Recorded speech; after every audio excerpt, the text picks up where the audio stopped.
I want to talk to him about something that happened last month because I want to get his take on it. It is a wrestling story, and it involves Donald Trump and it involves the WWE Hall of Fame. And perhaps a conspiracy. So there's no better person If there's to talk ever to. a conspiracy, you want to talk to this man, Jesse the Body, Jesse the Mind Ventura. Let's get him on the horn right now.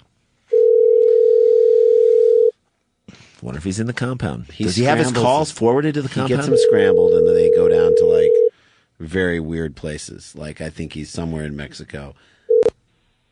Yep. He's got an open line. All right, We're good. We're Okay. good. As long as he's got an open line and no one's listening to it. Jesse Ventura, you're on with the Sklar Brothers, Scarborough County. Question that we want to talk to you about, an issue that happened last month. Donald Trump inducted into the WWE. Wait a minute. How do you know that's what I want to talk about? Well, what do you want to talk about? Is there a jurisdiction I'm not aware of in the county? No. You have free reign in both the county and the country, sir. You can talk about whatever you want. I was a governor. I outranked any sheriff or county manager. It's true. You do outrank everybody in that aspect. Look, well, that's what I wanted to talk about. We covered it. Move on. Okay, done. We're moving on. I want to talk about Donald Trump and being inducted in the WWE Hall of Fame. You are on the WWE Hall of Fame. Am I correct? Yep. I'm not. I was inducted in 2004. Yeah. I was inducted, but I think it's a bit of a slight that I was inducted as Jesse the Body Ventura. Instead of... When you look at my accomplishments, and I'm also Jesse the Mind Ventura, I should have walked out of that ceremony and immediately been inducted again. There should be a revolving door where I just continually am inducted into the Hall of Fame. That's the only way to honor what I did for the people of Minnesota and the people of wrestling. Yeah, which is its own population and demographic. It is its own population and demographic. By the way, do you subscribe to Demographics Monthly? I don't subscribe to it, but if I'm in an airport, I'll pick it up. Demographics Monthly, and you still get documents. Demographics Monthly, just to keep up with what's happening with numbers as they intersect with humanity. Do you?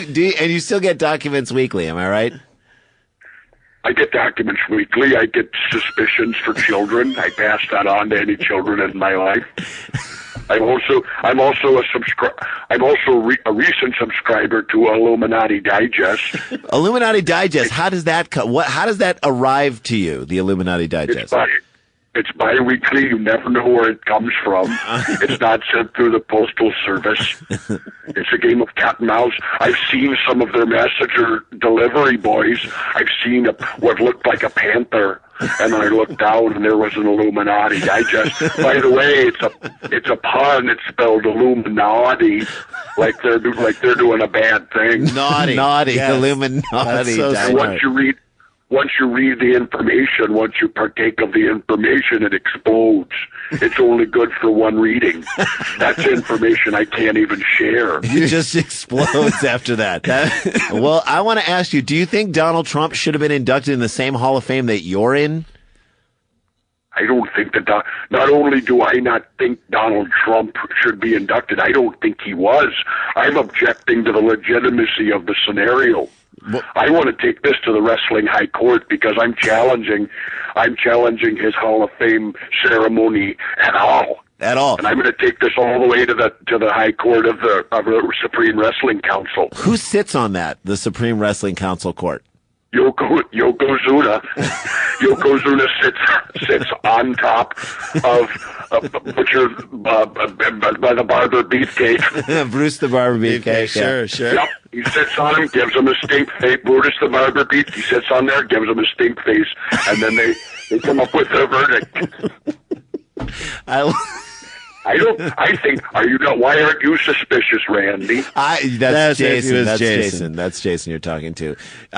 Jay, why aren't you suspicious? Well, they had the event, and why I'm not suspicious is because, yes, there were officials from the WWE, and the crowd booed him. It was his own, from Madison Square Garden. It was in his own backyard. It wasn't down in Memphis. It wasn't down in Florida. In his own backyard, the crowd booed Donald Trump. So I think they couldn't have set that up. It would have been, if it was fabricated. It feels too real. If it would have gone off without a hitch, I would have said maybe there's a conspiracy. Oh, I think it was stage managed, but I think the people got a hold of it before it could become an Illuminati ritual. The people don't want, what you forget, Jason, is that the people don't want the Illuminati. This is Randy. You're speaking to Randy. The people object, and I think that having Donald Trump inducted into the Hall of Fame is a sign that what we're looking at is a full-scale assault on the last bastion of freedom, and that is professional wrestling. That is the last bastion of freedom. It is. That's the only place where people are allowed to go for the truth. Everything else is controlled on television. That's the only thing where the outcome isn't determined. Wait, wrestling is the only thing where the outcome. Wait, wrestling is the only thing where the outcome isn't determined? Yep, you heard me. The reason they tell you it's fake is because it's more real than you can handle. You want to know what's fake? Look at Anderson Cooper. That's an outcome. I know exactly what's going to happen. You know what's going to happen. He's going to bring on somebody from the Central Intelligence Agency, and whatever they say is the truth. Well, you never know what's going to happen. I'm going to struggle with the Iron Sheik. You don't know if I'm going to break out of that camel clutch or not. Yeah. That's real politics. Maybe that is. I got to ask you, last thing, are you calling from the compound down in Mexico? Are we talking to you down there?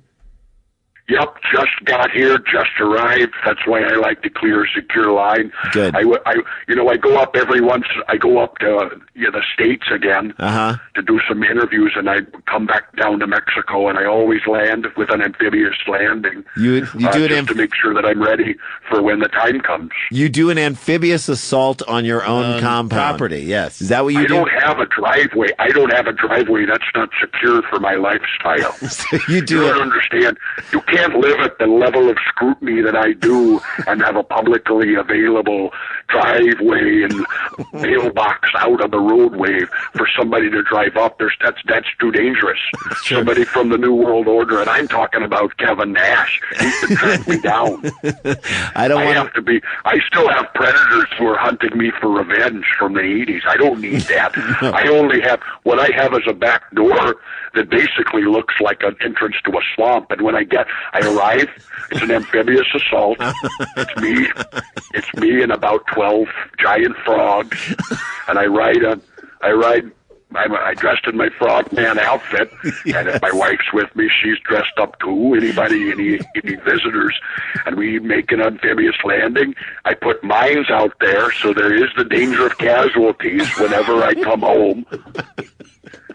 And then it's like Saving Private Ryan, except this time it's for keeps. Yeah, because we're fighting. This time it means something because we're fighting for our freedoms. And then I get in there. You get in there, and the way I hide. Well, I'm not going to tell you the full operational, tactical dispositions. But what I do when I get back home, I immediately get into disguise. Right now, if the sun's out shining, I'm not. You wouldn't notice me. If you could have a satellite right above, you could have a geosynchronous satellite right above me, and you won't see what I look like. Wow. You understand, Randy? Yes. Because I'm dressed like, that was Jason. I'm dressed like Swamp Thing. I'm covered in moss. Yeah. I'm covered in rhododendrons. I look like I came from the swamp and I'm back in it. That's security. That's how you fight against the New World Order, and that's how you take down not only Vincent McMahon, but also Donald Trump, the 1%, giving each other fake awards. We're the real deal. That's right. The real deal is covered in seaweed that's now started to smell putrid. That's what humanity's all about. Not the rituals of skull and bones at the so-called Madison Square Garden. Yeah. I'll have you know that's a cube. It's an 8-sided cube. It's not a garden. It's an 8-sided cube. I agree. Jesse. It's a time-traveling cube. Jesse, I want to thank you. Why are they afraid to call it a cubic garden? I'm aware of the complex geometrical forms. You are. If that's where the ceremony is, call it a cubic garden. Thank you. Thank you. I totally agree with that. I do appreciate it. Jason, Randy, it's always good to talk to you. Great to talk to you, too. And we'll catch you the next time. We'll just reach out to you. We'll find you, I promise. What do you mean you'll catch me? Well, I don't mean we'll catch you. We'll reach out to you, and if you answer, we'll be happy. All right? Well, for those listeners who don't know how it works, I don't just let Jason and Randy call me any time. if I feel like talking, what I do is they'll know it. Yeah. They'll know it. They receive instructions in a secure package that gives them a different phone. This is not a phone that I use. No, Every you phone number's throw this different away, and with every call I make. That's right. I'm glad we've established that. I have boxes and boxes of unused cell phones, and I just plow through them wherever I go. I've got a pallet. I got a pallet of $40 AT&T temporary phones if you want one. I also sell phones. Thank you. Jesse Ventura, thanks for coming on the show. I appreciate it. Yep, you got it. Stay free before it goes away. I agree with that.